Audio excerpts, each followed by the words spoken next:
Il faut absolument que les choses changent, parce que ça ne va qu'en empirant. Qu'en empirant. On se demande même ce que fait les forces de police. D'après ce que eux disent, quand nous interpellons les policiers, ils nous disent qu'ils attendent des ordres de plus haut.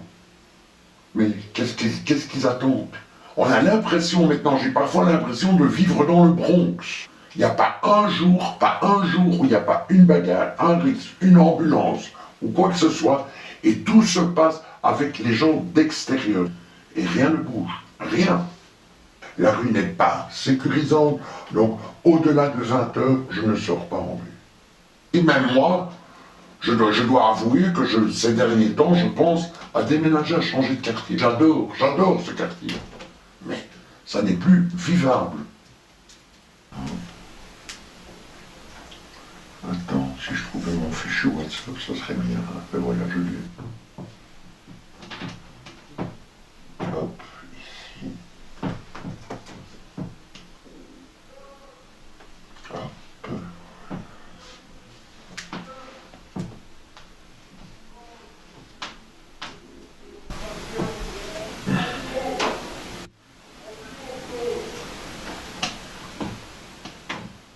Je suis donc TDS, en d'autres termes, travailleuse du sexe. Moi, je suis une travailleuse du sexe alimentaire. Il faut bien vous dire il y a plusieurs catégories de TDS. Vous en avez par obligation. Vous en avez d'autres qui ont choisi ça comme métier, comme activité principale. Moi, cette activité est complémentaire. J'entends dire que je suis donc retraité, je vis seul et ma retraite ne me suffit pas pour vivre. Donc, afin de pouvoir vivre décemment, j'ai choisi cette activité de TDS.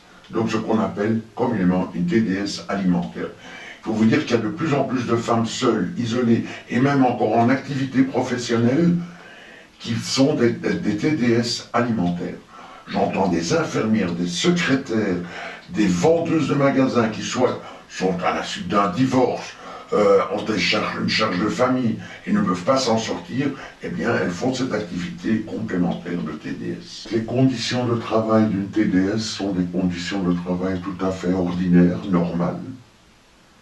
Il faut vous dire que le travail de TDS, ce n'est pas uniquement vendre son corps. Nous offrons un service payant, et ça reste malgré tout un commerce. En règle générale, une TDS travaille 6 heures par jour, 6-7 heures. Vous en avez d'autres qui font 12 heures, tout dépend.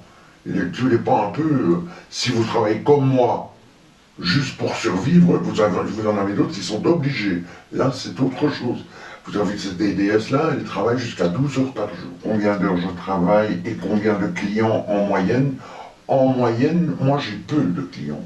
Je ne suis pas une travailleuse, on va dire, acharnée.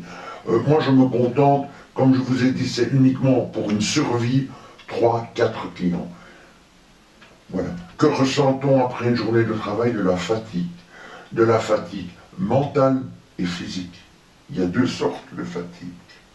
Un client ne peut jamais savoir si une TDS est forcée ou si elle est totalement indépendante. Ça, il y en a peu de clients qui vous posent cette question. Comment sélectionner les clients? Ben, ça c'est un peu d'ordre aussi, c'est à la tête aussi. Si vous avez par exemple, moi, si j'ai un client devant ma vitrine avec une canette de bière, je refuse totalement, je ne prends pas. Voilà, ça ce sont les conditions, vous voyez un petit peu. Mais vous avez toutes sortes de clients. Ça peut être des jeunes, des plus vieux, différentes cultures. Ça, c'est à vous à voir. Vous avez par exemple des TDS qui ont des idées préconçues, qui ne vont pas prendre des hommes de couleur. Moi, je n'ai aucun souci. Vous avez ici tu as des TDS qui vraiment refusent tout ce qui est africain, homme de couleur, ou des maghrébins. Ouais, moi pas. Tous les types de clients que j'ai déjà reçus ici, les clients les plus difficiles, ce sont les Européens et les Belges. Ils ne sont mais vraiment pas, sont pas corrects souvent, pas respectueux. Tandis que la plupart des autres, où on a souvent des idées préconçues, qu'on parle de bulgare, qu'on parle de polonais ou quoi, c'est bonjour madame, au revoir madame, merci madame. D'ailleurs, il n'y a pas plus tard qu'aujourd'hui, avant que tu n'arrives, j'en ai foutu un dehors. Un bon vieux Belge, là, à 70 ans, qui voulait foutre son doigt dans mon cul. Et ça, je suis désolé, ça. Par 2 fois, je lui ai dit gentiment, la 3e fois, je lui ai dit, maintenant, tu te rhabilles, au revoir, merci. Et c'est souvent, tu vois, les Belges, ils ont vraiment le vice. Ils ont le vice dans le corps. Ce qu'un Maghrébin, ou un Turc, ou un Africain, ils n'ont pas. Ils n'ont pas le vice. Mais le Belge, quand il vient, c'est vraiment des vicieux, des vicieux. Donc ils ne sont pas respectueux. Au moins 15% d'hommes qui se prostituent, mon point de vue, ben, c'est probablement aussi des hommes qui ont des problèmes financiers. Je pense au chômage, je pense aussi les gens qui ont un revenu d'insertion, tout ça, parfois des gens qui sortent de détention, donc tout ça, ben, voilà, c'est une période malheureuse de leur vie et je n'ai pas à les juger. Pourquoi avoir choisi une vitrine? Parce que travailler en rue n'est pas sécurisant. Tandis qu'ici, nous avons la protection, nous sommes protégés par le lieu où nous sommes. Nous sommes à l'intérieur. Déjà, on a les conditions de rue. En été, ça pourrait encore se faire, mais en hiver, c'est pas possible. C'est pas possible. Comment jongler entre ma vie privée et mon travail? Ben, je rentre chez moi, je fais comme n'importe qui, je prends ma douche, je me change, je prépare à souper, et puis voilà, mes soirées sont toujours pareilles. Je sors peu, je ne sors même plus du tout, parce que justement, à cause de quoi, ici déjà, la rue étant riveraine ici, la rue n'est pas sécurisante, donc au-delà de 20 heures, je ne sors pas en rue.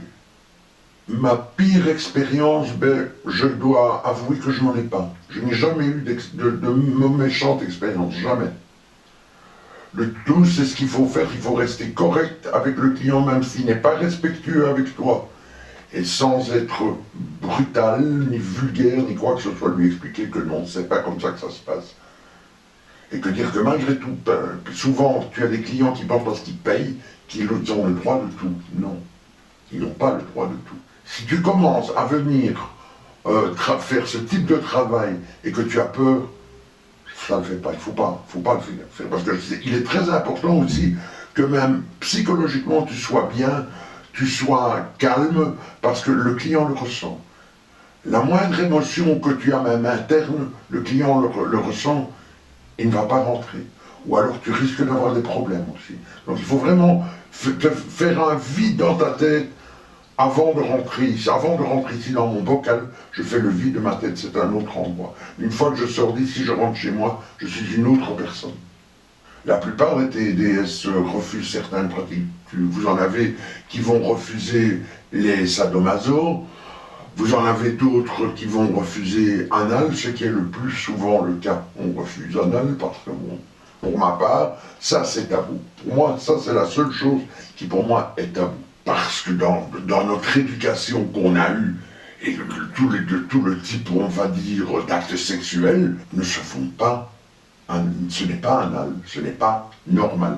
Et le regard que je porte sur les clients, ben, c'est des personnes qui sont... Souvent, ils avouent que la première visite, la première fois quand ils rentrent dans un salon chez une TDS qu'ils ne connaissent pas, ils ont le stress. La première chose, c'est le stress.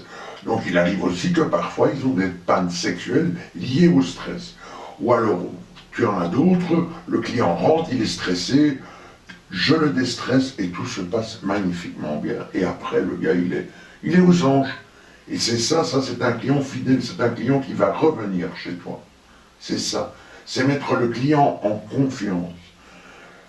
Lui faire ressentir que c'est un service qu'on lui rend. Et que ce n'est pas notre corps que nous vendons. C'est un service que nous vendons. Je ne me suis jamais senti humilié, justement parce qu'il y a certaines pratiques que je refuse. Nous en avons parlé là précédemment, c'est que justement pour moi, accepter la pratique anale, le sexe anal, ça c'est humiliant, pour ma part. Ça c'est mon point de vue. Peur des MST, le risque zéro n'existe pas, mais comme nous sommes protégés quand même, bon, nous avons les préservatifs, Je n'ai pas dit que le risque zéro n'existe pas. Il peut arriver qu'un préservatif se déchire, mais à ce moment-là, on va chez le médecin. Il y a des formes de médicaments à prendre, donc non. Et moi, régulièrement, je me fais tester. Je me fais tester au moins 3 fois par an. Ici, la pratique, les filles se font tester 1 fois par an. Moi, je le fais 3 fois par an.